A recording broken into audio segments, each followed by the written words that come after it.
4K/HDR performance. The C8 supports just about every version of high dynamic range currently available, including HDR10, Hybrid Log Gamma, HLG, and Dolby Vision. In fact, the only version it doesn't support is HDR10+, an open-source alternative to Dolby Vision that also uses dynamic metadata.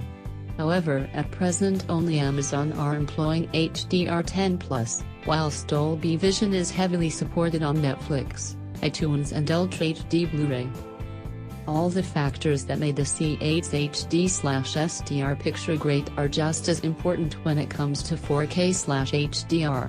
HDR is all about dynamic range, the difference between black and white, and those deep blacks deliver a solid base from which to create an image with great contrast.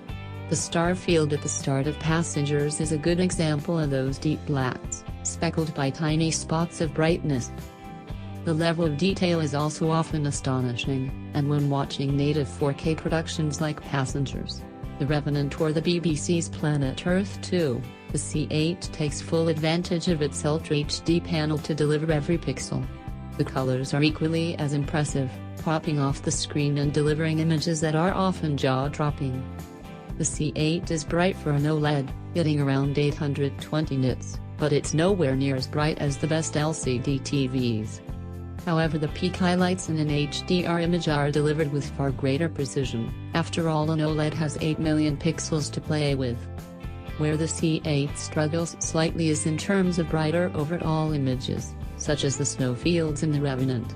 An OLED can't really go above 150 nits in such circumstances, especially if it's accurately tone mapping the original image. The problem is compounded by content mastered at 4000 or even 10,000 nits, resulting in images that sometimes appear too dark. To mitigate this issue, LG has added dynamic tone mapping that analyzes each frame and adjusts the brightness accordingly. It's essentially a fake version of the dynamic metadata used by Dolby Vision and HDR10+, but it really works. HDR images are much brighter overall and the effect is achieved without losing detail in brightest parts of the image. This feature was available in 2017, but this year LG has given it a dedicated control in the menu.